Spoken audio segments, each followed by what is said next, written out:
Cher homme, je t'écris car il est difficile de parler avec toi. Tu n'écoutes pas, tu continues tout droit, et mes paroles ne sont que du bruit. Lorsque tu daignes m'écouter, tu le fais avec condescendance, prête à rompre la communication dès qu'elle s'approfondit et remue tes émotions, dès que tu sens que ta façon de voir les choses est remise en question. La communication entre nous n'est jamais au même niveau. Tu trouves toujours un moyen de me rappeler que le levier du pouvoir sont toujours entre tes mains, que c'est encore toi qui conduis le jeu, avec tes règles, que je les accepte ou pas. Afin de préserver ce genre de pouvoir, tu es prête à tout, même à renoncer à mon amour, à mon estime, à assurer un avenir à nos enfants sur cette planète. Je t'écris pour ne pas avoir à t'entendre encore une fois pendant que tu m'expliques des choses que tu ne connais pas et que tu n'as jamais pris la peine d'approfondir, mais que tu présumes savoir, parce que pour tout, tu dois avoir une réponse capable de me faire taire. Ma voix est un bourdonnement qui te dérange, qui t'insinue constamment le doute qu'au-delà de la narration simple et linéaire que tu offres au monde, il existe une complexité que la logique a du mal à maîtriser. La complexité te dérange. Tu es un être simple qui aime la linéarité de la concaténation cause-effet, action-réaction, car l'apparente simplicité des choses te donne l'illusion de pouvoir les contrôler. La complexité apparaît à tes yeux comme un marécage stagnant dans lequel ton instinct irréductible à agir s'affaiblit en raison d'une opacification progressive de la cible à atteindre. Lorsque tu rencontres la complexité, ton instinct t'amène à la fractionner en éléments simples, plus faciles à tolérer que cet ensemble individu qui te met au défi de donner une réponse qui ne soit pas cérébrale, mais qui implique la totalité de toi-même. Mais la vie est complexe. Moi, je suis complexe. Et j'accepte cette complexité comme une donnée qui enrichit mon existence, même si elle y introduit des éléments d'impondérabilité et de chaos qui font que très souvent, je n'ai pas de réponse prête à offrir au sujet de nombreux dilemmes et problèmes que la vie me présente. Néanmoins, la complexité nourrit mon âme, car constamment, elle me met au défi de trouver ce centre immobile à partir duquel je peux m'ouvrir en cercle concentrique de compréhension. Tu attaques ce que tu veux connaître, comme si c'était un ennemi à conquérir et assouvir à tes fins. Au lieu de cela, je l'accueille et le métabolise en moi, le faisant mien par un processus d'assimilation qui fait que rien ne me soit vraiment étranger. Cela me permet de tolérer la diversité beaucoup plus naturellement que toi. Contrairement à toi, je n'ai pas d'ennemi à vaincre pour défendre mon champ des agresseurs qui se disputent pour lui. Ainsi, quand je n'ai pas à protéger mon intégrité de tes attaques, je préfère de loin avoir des galaxies autres que la mienne à attirer dans mon monde, afin qu'il en soit enrichi. Je suis un cercle qui peut se transformer en spirale. Toi, tu es un point qui devient une flèche. J'accueille, je rassemble, je comprends. Tu pénètres, tu sépares, tu attaques. Je suis cyclique, comme la lune, les étoiles et tout ce qui existe dans l'univers. Et dans cette rotation à moi, je rassemble des expériences, des souvenirs. Je relie le passé au présent et je crée une perspective pour l'avenir. Dans cette rotation à moi, je crée mémoire et culture, car la culture sert à raconter qui nous sommes, afin que le souvenir ne soit pas perdu. Je ne déconnecte pas l'objectif du contexte, le privant de la force qui émane des racines, car je sais que tout revient constamment, meurt et renaît, et dans ce continu aller-retour, il laisse des traces derrière lui, comme les cailloux de petits poussés, ainsi que des messages à interpréter pour notre moi futur, pour les générations à venir. Je me sens étendue marine et en même temps goutte d'eau de cette mer grouillonnante de vie qui vibre et tournant, elle génère nouvelle vie, conscience, substance pour l'âme. Mais sans toi, je ne serais que de l'eau qui se regarde, privée de la joie de pouvoir se refléter dans ces créatures, car tu es l'impulsion vitale qui me fait tourbillonner, cette vibration qui transforme mon eau en vague, même si, pour te percevoir séparé de moi, tu préfères t'imaginer comme un météore solitaire qui trace les cieux jusqu'à ce que le feu qui l'anime soit dépensé. Je t'écris parce que te parler est frustrant. Quand je te raconte comment je ressens la joie et la douleur du monde, tu me vois comme un problème à résoudre rapidement pour finalement le mettre de côté. La réalité est qu'il n'y a pas de problème à résoudre, mais une perspective différente à découvrir. Je suis cette partie de toi qui aime la vie et qui est pliée en deux par la douleur. Je suis celle qui donne vie à toute chose et qui en même temps la ramène à la mort. Cette ambivalence, je la porte toujours en moi.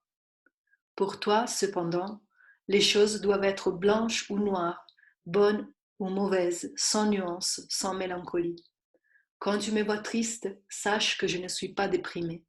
Je ressens la fragilité des choses dans le monde. Quand tu me vois rayonnante, sache que rien de spécial ne s'est produit. Je me sens partie intégrante du flux de la vie, l'anneau d'une chaîne éternelle douée d'une intelligence profonde et d'un sens qui dépasse ma vie individuelle. Je suis l'eau qui s'adapte à la forme qui la contient et transforme lentement même la matière la plus dure. Tu as le feu qui peut me réchauffer le cœur ou dessécher mon âme. Ensemble, nous pouvons créer des déserts pierreux ou des jardins fleuris. Tu entends mes mots, mais tu ne les écoutes pas, car tu penses déjà à ce que tu pourrais faire. Le fait est que la plupart du temps, il n'y a strictement rien qui nous puissions faire. Il suffirait de savoir rester, rester dans le corps, rester face aux problèmes pour ce qu'ils sont, rester à l'écoute de nous-mêmes et du monde, et simplement accepter ce qui est. Mais mon savoir rester ainsi te fait peur. Il éveille ta terreur de te sentir impuissant. Ainsi, tu reprends ton action effrénée et tu absous ta lâcheté en m'accusant de faiblesse. Mais je ne suis pas faible. Si je l'étais, j'aurais déjà disparu. Que tu m'aies intimidé, séduit ou éteint ma joie de vivre, moi, au fond de moi-même, je n'ai jamais perdu le contact avec ma force et ma puissance. Contrairement à toi, ma force ne provient pas de la puissance musculaire et d'un surinvestissement dans l'ego, mais de la capacité à empathiser avec la nature et ses créatures, animées et inanimées, humaines et non humaines. Cela me fait sentir interconnecté avec tout et fait de moi un voyageur entre les mondes, porteur d'une connaissance ancestrale qui me fait parler des langues pour toi inconnues. Ma connaissance n'est pas obtenue par une accumulation progressive de notions assemblées dans une logique prédéfinie, mais grâce à une annulation temporaire de la conviction d'être un soi séparé. J'ai choisi d'entrer en relation avec ce que je veux connaître avec empathie, en recherchant l'harmonie et en mettant en œuvre une disponibilité totale, privée de l'angoisse de la perte de soi. Et toi, de cette connaissance à moi, tu ne veux rien savoir. Tu en as peur et tu l'envies depuis toujours. Et c'est pour cela que tu m'as brûlé sur le bûcher de l'Inquisition depuis 100 000 ans.